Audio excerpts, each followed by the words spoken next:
आप सभी को अच्छे से पता है कि इस प्रश्न को किस प्रकार से सॉल्व किया जाता है। यदि आप उसी प्रकार से इस प्रश्न को सॉल्व करते हो, डायरेक्ट सॉल्व कर देते हो, तो 100% आपका जो आंसर आएगा वो 100% आपका गलत आएगा। और ऐसा क्यों होगा तो उसका कारण समझेंगे, और साथ ही साथ इस प्रश्न को सॉल्व करने का जो सही तरीका क्या होगा वो हम यहाँ पर समझेंगे।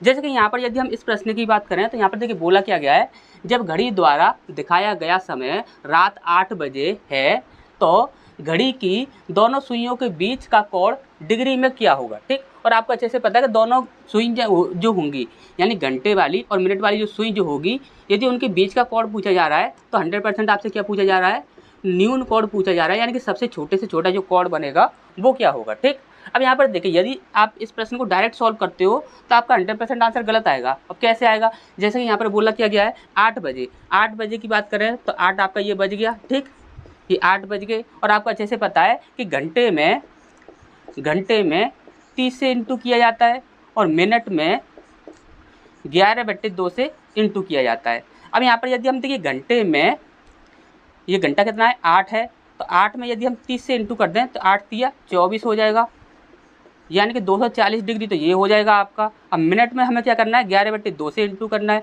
अब मिनट में हम यदि 11/2 से इंटू करते हैं तो मिनट कितना है आपका, तो मिनट है हमारा यहाँ पर 0। यदि हम 0 में यदि इससे इंटू करते हैं तो 0 से किसी भी संख्या में इंटू किया जाए हमेशा उसका आंसर कितना आता है, 0 ही आता है। अब इन दोनों को यदि हम अंतर निकालते हैं तो 240 डिग्री में से यदि हम 0 डिग्री को माइनस करते हैं तो हमारा कितना आ जाता है 240 डिग्री, और जो कि आपका जो आंसर जो होगा वो 100% आपका गलत होगा। 240 डिग्री कभी भी इस प्रश्न का आंसर बिल्कुल सही नहीं होगा। ठीक, अब यहाँ पर देखिए आपने गलती क्या की है, इस प्रश्न को सॉल्व करने का सही तरीका क्या होगा तो वो चीज़ आप समझ लीजिए। यदि किसी ने अभी तक आपको ये बात ना बताई हो तो देखिए ध्यान से समझिएगा। यदि हम यहाँ पर बोलें, देखिए यदि हम यहाँ पर बोलें कि यदि 6 बजे से ऊपर का समय हो, क्या 6 बजे से यदि ऊपर का समय हो, जैसे कि आपका 7 बजे, 8 बजे, 9 बजे, 10 बजे, इस प्रकार से आपका समय दिया गया है, तो हमेशा ही आपको क्या करना होगा, उसे कन्वर्ट करना होगा। उसे कन्वर्ट कैसे करना है तो हमेशा ही याद रखिएगा। यदि हम मान के चलिए यदि हम 7 बजे की बात करें, जैसे कि आपके 7 बज रहे हैं, यदि 7 बज रहे हैं तो इसे दूसरी तरह से हम कैसे लिख सकते हैं, तो दूसरी तरह से हम इस प्रकार से भी लिख सकते हैं कि 6:60। ठीक, इस प्रकार से हम लिख सकते हैं। यदि यहाँ पर 8 बजे की बात करें, यदि हम यहाँ पर 8 बज रहे हैं, कितने बज रहे हैं 8 बज रहे हैं, तो 8 बजे को हम कैसे लिख सकते हैं, तो 8 बजे को हम कैसे लिख सकते हैं 7:60। ठीक, क्योंकि आपको अच्छे से पता है कि 1 मिनट में आपके 60 मिनट, 1 घंटे में आपके 60 मिनट होते हैं। ठीक, अच्छे से आपको पता होगा, तो हम इस प्रकार से इसे लिख सकते हैं। तो हमेशा ही आपको याद रखना यदि 6 बजे से ऊपर का समय हो, 6 बजे से यदि ऊपर का समय हो तो उसको हमेशा ही आपको कन्वर्ट करके जब आंसर करना है। ठीक, सॉल्व जब कभी भी करोगे तो उसे पहले कन्वर्ट कर लोगे। यदि आपका 6 बजे से नीचे का समय हो, 6 बजे से नीचे का समय हो, जैसे कि आपका 5 बजे, 4 बजे, 3 बजे, 2 बजे, 1 बजे, कोई भी आपका समय हो, तो उसे आपको कन्वर्ट करने की आवश्यकता नहीं है। उसे आप डायरेक्ट सॉल्व कर सकते हो इसी फॉर्मूले से कि आप मिनट में क्या करोगे 11/2 से इंटू करोगे, और घंटे में क्या करोगे 30 से इंटू करोगे, और 100% आपका आंसर जो होगा वो आपका सही आएगा। लेकिन अब यहाँ पर क्या बोला गया कि 8 बजे की जगह पर हम क्या लिख सकते हैं 7:60। ठीक, ये हम लिख सकते हैं। अब यहाँ पर देखिए घंटे की बात करें तो घंटा कितना है 7 है। ठीक, तो 7 से हम 30 में इंटू करेंगे, 7 तिया 21, 0, यानी कितना हो गया आपका 210। अब यहाँ पर मिनट कितनी है 60 है, तो 60 में हम क्या करेंगे 11/2 से इंटू करेंगे, तो यहाँ पर कितना हो जाएगा आपका 30 हो जाएगा, और 30 से जब हम 11 में इंटू करेंगे कितना हो जाएगा आपका 330 डिग्री। अब 330 डिग्री जो है इसमें से हम 210 डिग्री ये हम माइनस कर देंगे। जब हम माइनस करेंगे तो कितना आएगा 0, यहाँ पर 2 और यहाँ पर 1, यानी कि 120 डिग्री जो होगा वो आपका बिल्कुल सही आंसर होगा। 120 डिग्री कहाँ पर है, तो 120 डिग्री आपका यहाँ पर है। ठीक, अब यहाँ पर देखिए 120 डिग्री आपका सही आंसर क्यों है, 240 डिग्री जो है ये आपका सही आंसर क्यों नहीं है, तो वो चीज़ आप ध्यान से समझिएगा। यहाँ पर क्या बोला गया है कि दोनों के बीच का जो कोण होगा, दोनों सुइयाँ जो होंगी घंटे वाली सुई और मिनट वाली जो सुई होगी, उन दोनों के बीच का जो कोण होगा वो क्या होगा। यानी कि 100% हमसे यहाँ पर क्या पूछा गया, जब कभी बोला जाए इस प्रकार से कि दोनों सुइयों के बीच का कोण क्या होगा, तो वहाँ पर आपको न्यून कोण ही बताना होता है। ठीक, अब यहाँ पर आप ध्यान से समझिएगा। जैसे कि मान के चलिए ये आपकी एक घड़ी है, ये आपकी एक घड़ी है। अब यहाँ पर इस घड़ी में मान के चलिए ये आपकी घंटे वाली सुई है और ये आपकी मिनट वाली सुई है। अब मान के चलिए ये जो एंगल है, ये जो एंगल है ये आपका कितना बन रहा है, हमने बोल दिया कि ये कितना बन रहा है आपका 240 बन रहा है। कितना बन रहा है, 240 डिग्री बन रहा है, 240 डिग्री बन रहा है ये वाला एंगल। ठीक, अब यहाँ पर एक बात बताइए हमें ध्यान से, यदि हम यहाँ पर पूरे सर्कल की बात करें तो ये पूरा सर्कल कितने डिग्री का होता है, तो आप बोलोगे 360 डिग्री का होता है। यदि पूरा सर्कल आपका 360 डिग्री का होता है तो उसमें से आप 240 डिग्री यदि आप माइनस करोगे तो कितना बचता है आपका 120 डिग्री। कितना बनता है आपका 120 डिग्री। यदि हम यहाँ पर 120 डिग्री रखते हैं, यहाँ पर 120 डिग्री रखते हैं इस प्रकार से, जो कि हमारा आंसर था 120 डिग्री यदि हम यहाँ पर रखते हैं तो हमारा यहाँ पर देखिए पूरा की पूरा क्या हो जाएगा 360 डिग्री हो जाएगा। यहाँ पर देखिए 0 और 4 और 2 6 और 2 और 1 3 हो गया आपका 360 डिग्री। अब यहाँ पर एक बात ध्यान से समझिएगा, यदि यहाँ पर इस कोण की बात करें तो ये तो आपका न्यून कोण होता है। ये क्या होता है आपका न्यून कोण होता है, और ये वाला जो होता है ये आपका बृहत कोण होता है, जो कि हमेशा ही 180 डिग्री के आगे होता है। क्या होता है 180 डिग्री के हमेशा ही आगे होता है, जो कि क्या होता है आपका बृहत कोण होता है। आपको अच्छे से पता।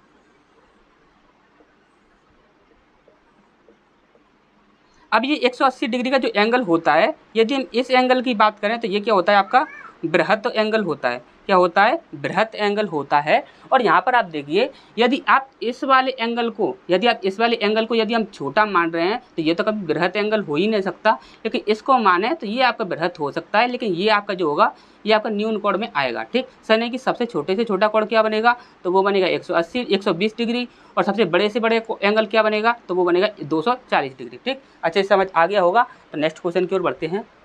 इसके बाद नेक्स्ट प्रश्न हमारे यहाँ पर देखिए, यहाँ पर बोला गया है कि एक पासे की 3 स्थितियाँ दी गई हैं, नंबर 1 के विपरीत फलक पर कौन सा अंक होगा, ये हमें यहाँ पर बताना है। ठीक, नंबर 1 का जो विपरीत होगा वो हमें यहाँ पर बताना है। ठीक, अब यहाँ पर देखिए 3 स्थितियाँ दी गई हैं, 1 2 3। अब ध्यान से हमारी बात ध्यान से समझिएगा। जैसे कि हम यहाँ पर बोले हैं कि यदि आपकी देखिए आकृति जो है, स्थिति जो है एक ही फलक की, वो आपकी 3 दे दी जाए, 4 दे दी जाए, 5 दे दी जाए, कितनी भी दे दी जाए, इससे हमें कोई भी मतलब नहीं है। हमें मतलब किससे है कि देखिए काफ़ी लोग यहाँ पर ये बात से कंफ्यूज रहते हैं। क्या बात से, कि यहाँ पर यदि वो यहाँ पर ये सोचते हैं कि इन दोनों में से या फिर इन तीनों में से या इन चारों में से कौन सी 2 आकृति को हम लें जिनसे कि हमारा आंसर जो है वह सही आ जाएगा। ठीक, अब यहाँ पर देखिए यदि आप 1 और 2 को लेते हो तो भी आपका वही आंसर आएगा, 2 और 3 को लेते हो तो भी आपका वही आंसर आएगा, यदि आप 3 और 1 को लेते हो तो भी आपका वही आंसर आएगा। आंसर आपका कभी भी नहीं बदलेगा। ठीक, लेकिन यहाँ पर बदलेगा क्या, तो वो चीज़ आप समझ लीजिए। यदि आप ये बोलो कि हमने पहले और दूसरे को लेकर आंसर निकाला है, तो पहले और दूसरे को लेकर आंसर निकालने के लिए जिस तरीके का आपने यूज किया है, तो आप 100% श्योर ये नहीं कह सकते कि यहाँ पर 1 और 3 को लेकर जब आप आंसर निकालोगे तो उसी तरीके का यूज करोगे। ठीक, तो यहाँ पर क्या होता है कि बस ट्रिक चेंज हो जाती है, प्रश्न का जो आंसर निकालने का जो तरीका जो होता है वो बदल जाता है, बाकी का जो आपका जो आंसर जो रहता है वो आपका हमेशा सेम रहता है। ठीक, अब यहाँ पर देखिए जैसे कि हम यहाँ पर बोलें कि हम यदि यहाँ पर 1 और 2 इन दोनों को लेकर आंसर निकालें तो हम कैसे निकालेंगे। जैसे कि हम यहाँ पर बोलें कि देखिए यहाँ पर पूछा गया था कि नंबर 1 का विपरीत क्या होगा, तो देखिए यहाँ पर आपका नंबर 1 है और यहाँ पर भी आपका नंबर 1 है, दोनों में आपका नंबर 1 कॉमन है। ठीक, अब यहाँ पर देखिए 1 के साथ देखिए एक चीज़ और समझ लीजिए, कोई भी आपकी आकृति हुई उस आकृति में जो नंबर, जैसे कि हम यहाँ पर बोले 1 के साथ आपका 5 दिया हुआ है, 1 के साथ आपका 4 दिया हुआ है, तो कभी भी 1 का विपरीत 4 नहीं हो सकता और 4 नहीं हो सकता और 5 नहीं हो सकता। ठीक, क्यों, क्योंकि ये हमेशा ही इसके साथ जुड़े हुए हैं, तो ये कभी भी इसके विपरीत नहीं हो सकते। ठीक, अब यहाँ पर देखिए 1 का विपरीत 5 नहीं हो सकता, लेकिन 5 ऑप्शन में दिया गया है तो ये आपका कैंसिल हो जाएगा। 1 का विपरीत 4 है, यहाँ पर 4 दिया गया है, यहाँ पर 4 कभी भी नहीं होगा, तो यहाँ पर देखिए यहाँ पर भी आपका 4 नहीं है। ठीक, यहाँ पर देखिए 1 के साथ आपका 9 दिया हुआ है, तो 9 कभी भी विपरीत नहीं हो सकता, ये भी आपका कैंसिल हो जाएगा। 1 के साथ आपका 7 दिया हुआ है, तो देखिए 7 कभी भी विपरीत नहीं होगा, तो ये भी आपका कैंसिल हो जाएगा। हमारा बचा क्या 8, तो यही हमारा सही आंसर हो जाएगा। ठीक, अब यहाँ पर दूसरे तरीके से यदि हम सॉल्व करें, जैसे कि आप क्लॉकवाइज या एंटी क्लॉकवाइज घुमाते हो, यदि हम यहाँ पर बात करें कि 1 और 3 को ले लें, हम किसको ले लें 1 और 3 इन दोनों को ले लेते हैं। ठीक, अब यहाँ पर देखिए यहाँ पर जो तरीका हमने यूज किया है, तो हम ये नहीं कह सकते कि यहाँ पर इन दोनों को लेकर भी उसी तरीके का यूज करना है हमें। ठीक, 100% यहाँ पर ऐसा होता है नहीं, सॉरी 100% यहाँ पर ये हम कंफर्म नहीं कह सकते कि उसी तरीके से आपका सॉल्व हो जाएगा। ट्रिक जो है वो आपकी चेंज होती रहती है। जैसे कि हम यहाँ पर बात करें तो देखिए यहाँ पर आपका एक कॉमन है, लेकिन यहाँ पर आपका एक कॉमन नहीं है, ठीक। अब यहाँ पर देखिए यहाँ पर हमारा कॉमन क्या है, तो यहाँ पर देखिए यहाँ पर आपका देखिए 4 कॉमन है दोनों में, 4 आपका कॉमन है दोनों में। यदि आपका 4 दोनों में कॉमन है तो हम क्या करें, क्लॉकवाइज घुमा लेते हैं। अब यहाँ पर देखिए 4 के बाद क्या आ रहा है, 1 आ रहा है, 4 के बाद क्या आ रहा है, 1 आ रहा है। इसी प्रकार से 4 के बाद क्या आ रहा है, 8 आ रहा है, यानी कि 1 का विपरीत क्या हो जाएगा, 8 हो जाएगा, ठीक। अच्छा, समझ आ गया होगा। तो नेक्स्ट क्वेश्चन की ओर बढ़ते हैं। इसका नेक्स्ट प्रश्न हमारे यहाँ पर देखिए, यहाँ पर ये आपकी एक नंबर सीरीज दी गई है। इस नंबर सीरीज में क्वेश्चन मार्क के स्थान पर क्या आएगा ये हमें यहाँ पर बताना है, ठीक। अब यहाँ पर देखिए, यहाँ पर देखोगे आप तो यहाँ पर देखिए पहले आपका छोटा नंबर, फिर बड़ा नंबर, फिर छोटा नंबर, फिर बड़ा नंबर, फिर छोटा नंबर, फिर बड़ा नंबर, इस प्रकार से ये आपकी सीरीज चल रही है, ठीक। और यहाँ पर देखिए आप देख कर ही यहाँ पर ये बता सकते हो कि यहाँ पर इसका संबंध इससे होगा, इसका संबंध इससे होगा, और इसका संबंध आपका इससे होगा, ठीक।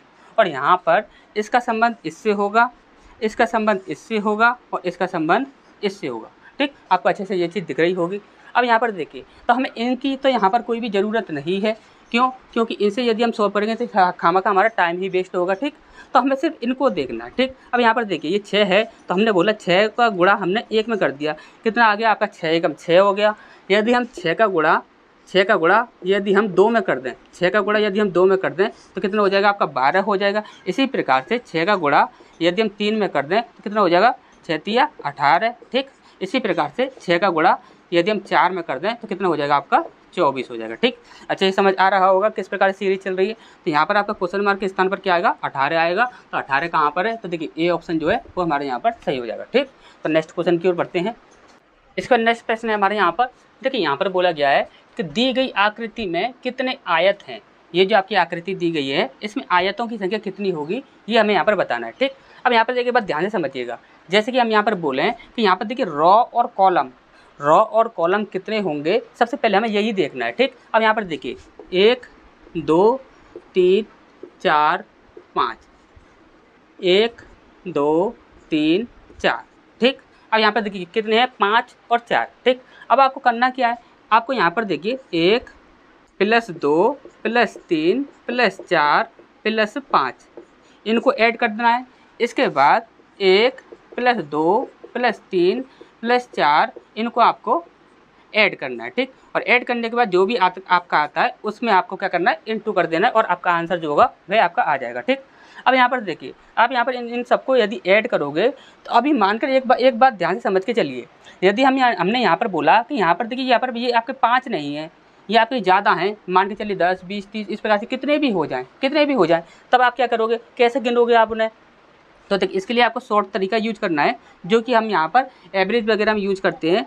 क्या करते हैं हम यहाँ पर देखिए 5 तक है, यहाँ पर गैप क्या है, इन सारी संख्याओं का गैप समान है, इन सारी संख्याओं का भी गैप समान है, ठीक। तो यहाँ पर हम क्या करेंगे कि आप जैसे कि आपका एक फॉर्मूला होता है n + 1/2, ठीक। या तो आप डायरेक्ट जोड़ सकते हो, यदि आपके ज़्यादा नंबर हो गए तब आप क्या करोगे, तो उसके लिए आप देखिए जल्दी सॉल्व करने के लिए इस फॉर्मूले का यूज कर सकते हो, ठीक। यहाँ पर देखिए कितनी संख्या है, 5 हैं, तो 5 यहाँ पर हो जाएगा, 5 में 1 जोड़ेंगे तो कितना हो जाएगा, 6 हो जाएगा बट्टे 2।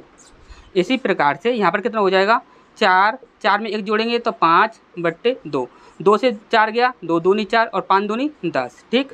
इंटू यहाँ पर कितना है 6, 2 तिया 6, 5 तिया 15, ठीक। ये आपका 15 हो गया, और 15 धारे 150, ठीक। तो 150 हमारा सही आंसर होना चाहिए। तो 150 कहाँ पर है, यहाँ पर ए ऑप्शन आपका सही हो जाएगा, ठीक। अच्छे समझ आ गया होगा। नेक्स्ट क्वेश्चन की ओर बढ़ते हैं।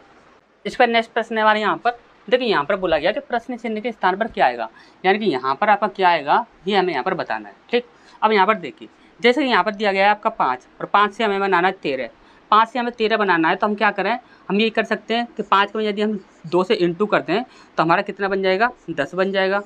यदि हमारा 10 बन जाएगा तो 13 के पास पहुँच गया, और 13 के पास यदि ये पहुँच चुका है तो यहाँ पर हम क्या करें कि हमारा ये 13 बन जाए, तो आपको करना होगा +3, ठीक। हमने इंटू किया 2 से, उसके बाद प्लस कर दिया 3, तो हमारा कितना बन गया, 13 बन गया, ठीक। इसी प्रकार से यदि हम 23 बनाना चाहते हैं तो यहाँ पर हम क्या करें, 13 दूनी 26, जैसे कि हमने यहाँ पर 2 से इंटू किया तो यहाँ पर भी 2 से इंटू कर देते हैं। हमने 2 से इंटू कर दिया, 13 दूनी कितना हो गया, 26 हो गया। यहाँ पर कितना है 23, और यहाँ पर कितना है 26। यहाँ पर हम क्या करें कि ये आपका 23 बन जाए, तो आपने बोला कि -3 कर दीजिए।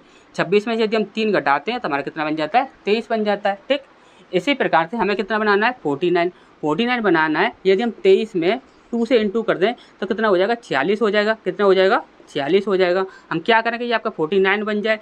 यहाँ पर हम क्या कर सकते हैं कि प्लस का 3 यदि हम कर देते हैं तो 46 और 3 49 हो जाएगा। ठीक, अच्छे समझ आ गया होगा।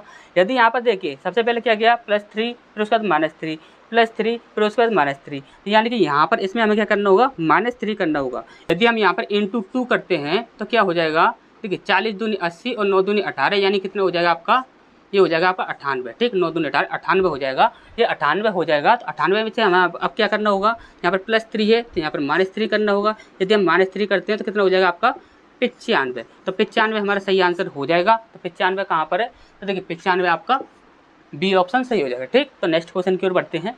इस पर नेक्स्ट प्रश्न है हमारे यहाँ पर, देखिए ये आपका एक श्लोक से संबंधित प्रश्न है और श्लोक को सॉल्व करना तो हमें हमेशा क्या बोलते हैं, सबसे ज़्यादा ईजी होता है। ठीक, अब यहाँ पर देखिए सबसे पहला क्या बोला गया है, सबसे पहला कथन है कुछ देवदूत देवता हैं। ठीक, यहाँ पर बोला गया है कि देवदूत हैं, कुछ ऐसे देवदूत हैं जो कि क्या हैं, देवता हैं। क्या हैं, देवता हैं। और यहाँ पर देखिए ये जो आपका कुछ का हिस्सा जो है वो आपको अच्छे से दिख रहा होगा। ठीक, ये आपका कुछ वाला हिस्सा हो गया। ठीक, इसका नेक्स्ट बोला गया है सभी जीवित प्राणी देवता हैं, यानी कि देवता हैं कौन, सभी जीवित प्राणी। सभी जीवित प्राणी लिख देते हैं, जीवित प्राणी। ठीक, सभी के सभी जो जीवित प्राणी हैं वो क्या हैं, देवता हैं। ये बात यहाँ पर बोली गई है। ठीक, अब यहाँ पर देखिए आपके निष्कर्ष दिए गए हैं। सबसे पहला निष्कर्ष है कुछ देवदूत जीवित प्राणी हैं। कुछ देवदूत जो हैं वो क्या हैं, जीवित प्राणी हैं। ठीक, देखिए यहाँ पर यदि ये बोला जाता कि कुछ देवदूत देवता हैं तो यहाँ पर ठीक था, क्योंकि कुछ हिस्सा ऐसा है जो कि देवता से मिल रहा है। लेकिन यहाँ पर जीवित प्राणी जो है उसका सर्कल आपका ये है, इससे आपका इसका कोई भी रिलेशन नहीं है। हम इससे बिल्कुल भी रिलेशन के बारे में नहीं बोल सकते कि इसका रिलेशन इसके साथ है या नहीं, हम कुछ भी नहीं बोल सकते। ठीक, तो यहाँ पर ये क्या हो जाएगा, आपका गलत हो जाएगा। ठीक, इसका दूसरा बोला गया है, दूसरा यहाँ पर क्या बोल रहा है, कुछ जीवित प्राणी देवदूत हैं। कुछ जीवित प्राणी जो हैं वो क्या हैं, देवदूत। यहाँ पर देखिए यहाँ पर पहले क्या बोला गया था, कुछ देवदूत जीवित प्राणी हैं, यानी कि उल्टा करके वही बोल दिया है, कुछ जीवित प्राणी देवदूत हैं। कुछ जीवित प्राणी क्या है, देवदूत हैं। हम फिर भी नहीं बोल सकते। ठीक, कैसे भी बोल दीजिए, उल्टा बोलिए या सीधा बोलिए, दोनों ही तरह से वो क्या होगा, गलत हो जाएगा। यानी कि यहाँ पर हमारे दोनों गलत होते हैं। तो यहाँ पर देखिए यहाँ पर दोनों गलत, यहाँ पर बी ऑप्शन जो है वो हमारे यहाँ पर सही हो जाएगा। ठीक, अच्छा ये समझ आ गया होगा। नेक्स्ट क्वेश्चन की ओर बढ़ते हैं। इसका नेक्स्ट प्रश्न हमारे यहाँ पर देखिए, यहाँ पर बोला गया है कि ये जो हमारी आकृति दी गई है, इस आकृति में त्रिभुजों की संख्या कितनी होगी ये हमें बताना है। ठीक, यहाँ पर सिर्फ आपको एक पॉइंट याद रखना है, और वो पॉइंट क्या है, यदि एक त्रिभुज को बीच से काटा जाता है तो वहाँ से आपके 3 त्रिभुज निकलते हैं। ठीक, अब यहाँ पर देखिए यहाँ पर आपके टोटल कितने होंगे, 3 त्रिभुज होंगे यहाँ पर। ठीक, तो यहाँ पर यदि 3 है तो एक आपका ये हो गया, टोटल कितने हो गए, ये 4 त्रिभुज हो गए। ठीक, तो 4 त्रिभुज इस बॉक्स में हो गए और 4 त्रिभुज आपके इस बॉक्स में हो गए। ठीक, तो टोटल हो गए आपके 8। अब यहाँ पर देखोगे तो यहाँ पर 1 और 1 2 आपके यहाँ पर हो गए और 2 आपके यहाँ पर हो गए। ठीक, अब इसके बाद यहाँ पर आप ध्यान से देखोगे तो देखिए वैसे कितने हो गए आपके, 4 और 4 8 और 2 10 और 2 12, कितने हो गए आपके, 12 हो गए। 12 के बाद आप देखोगे तो एक यहाँ पर इस प्रकार से ये हम देखेंगे तो यहाँ पर एक बड़ा वाला ये मिल जाएगा आपको, ये वाला पूरा बड़ा वाला। ठीक, और इसी प्रकार से एक आपका बड़ा वाला यहाँ पर इस प्रकार से ये मिल जाएगा। ठीक, तो यहाँ पर कितने हो जाएंगे, 12 और 2 14, तो टोटल कितने त्रिभुज हो जाएंगे आपके, 14 हो जाएंगे। तो 14 हमारे यहाँ पर सही आंसर हो जाएगा। तो यहाँ पर देखिए सी ऑप्शन आपका सही हो जाएगा। ठीक, तो नेक्स्ट क्वेश्चन की ओर बढ़ते हैं। फिर नेक्स्ट प्रश्न है हमारे यहाँ पर, देखिए यहाँ पर बोला गया है कि प्रश्न चिन्ह के स्थान पर क्या आएगा। ये आपकी जो नंबर सीरीज दी गई है, यहाँ क्वेश्चन मार्क के स्थान पर क्या आएगा ये हमें यहाँ पर बताना है। ठीक, अब यहाँ पर देखिए जैसे कि यहाँ पर बोले हम ये कितना है आपका 7 है, 7 से हमें कितना बनाना है, 14 बनाना है। ठीक, तो यहाँ पर हम ये कर सकते हैं कि यहाँ पर 7 से यदि हम इंटू कर दें तो 7 दूनी 14 हो जाएगा। ठीक, इसी प्रकार से हम यहाँ पर बोले कि 14 में हम कितने का इंटू करें कि आपका 70 बन जाए। तो 14 देखिए 14 पंजे 70 होता है, 14 का यदि हम 5 में इंटू करते हैं तो आपका 70 बन जाएगा। ठीक, इसी प्रकार से हम 70 में कितने का इंटू करें तो देखिए 7 या 21 होता है, यानी कि हम यहाँ पर 70 में 3 से इंटू कर दें तो हमारे ये आपका 210 बन जाएगा। ठीक, इसी प्रकार से यहाँ पर हम देखें तो यहाँ पर देखिए हो क्या रहा है, पहले हमने 7 से इंटू किया, फिर उसके बाद 5 से इंटू कर दिया, फिर 3 से इंटू कर दिया, यानी कि हमने क्या किया, 2 कम किया 5 हो गया, 5 में से 2 कम किया 3 हो गया, 3 में यदि हम 2 कम करेंगे तो हमारा कितना हो जाएगा, 1 हो जाएगा। और यदि हम यहाँ पर 210 में 1 से इंटू करेंगे तो हमारा क्या आएगा, 210 ही वापस आ जाएगा। तो 210 हमारा यहाँ पर सही आंसर हो जाएगा सी। ठीक, अच्छा ये समझ आ गया होगा। नेक्स्ट क्वेश्चन की ओर बढ़ते हैं। इसके बाद नेक्स्ट प्रश्न हमारे यहाँ पर देखिए, यहाँ पर बोला गया है कि निम्नलिखित में से कौन सा वेन आरेख भारत, महाराष्ट्र और केरल के बीच सबसे अच्छा संबंध बताता है। ठीक, अब यहाँ पर देखिए इस प्रकार के प्रश्नों को सॉल्व करने के लिए हमने आपको हमेशा बोला है कि ये देखिए ये आपके 3 शब्द दिए गए हैं, इन 3 में से कोई से भी पहले सबसे पहले आप 2 शब्द छांट लीजिए। ठीक, जैसे कि हमने यहाँ पर छांट लिया, एक महाराष्ट्र छांट लिया और एक केरल छांट लिया। ठीक, अब यहाँ पर हम बोले हैं कि महाराष्ट्र और केरल, एक है आपका महाराष्ट्र, एक है आपका केरल। यदि हम महाराष्ट्र की बात करें तो क्या महाराष्ट्र केरल हो सकता है, तो नहीं हो सकता। क्या केरल जो है वह महाराष्ट्र हो सकता है, वो भी नहीं हो सकता। क्यों, क्योंकि ये देखिए दोनों अलग अलग जगह हैं। ठीक, अब यहाँ पर देखिए ये दोनों अलग अलग जगहें हैं। अब यहाँ पर देखिए हमारा शब्द कौन सा बचा है, भारत। ठीक, अब यदि हम भारत की बात करें तो क्या आप ये कह सकते हो कि भारत के अंदर महाराष्ट्र आता है, ये बात बिल्कुल सही है कि भारत के अंदर महाराष्ट्र आता है। इसी प्रकार से यदि हम बोलें कि केरल जो है वह भारत के अंदर आता है, तो आप बोलो केरल जो है वह भी भारत के अंदर आता है। तो हम यहाँ पर बोल सकते हैं कि भारत का जो सर्कल है, भारत का जो सर्कल है उस सर्कल के अंदर आपके महाराष्ट्र भी आ जाएगा और केरल भी आ जाएगा। ठीक, अच्छे समझ आ गया होगा। तो यहाँ पर आपका ए ऑप्शन जो होगा वो आपका बिल्कुल सही हो जाएगा। ठीक, अच्छे समझ आ गया होगा। नेक्स्ट क्वेश्चन की ओर बढ़ते हैं। इस पर नेक्स्ट प्रश्न है हमारे यहाँ पर देखिए, ये फिर से आपका एक श्लोक से संबंधित प्रश्न है और श्लोक सॉल्व करना क्या होता है, सबसे ज़्यादा ईजी होता है। ठीक, अब यहाँ पर देखिए सबसे पहला कथन दिया गया है आपका, यहाँ पर बोला गया है सभी पेन जो हैं वो क्या है, कलम है। हमने बोला कि सभी पेन जो हैं वो क्या हैं, कलम है।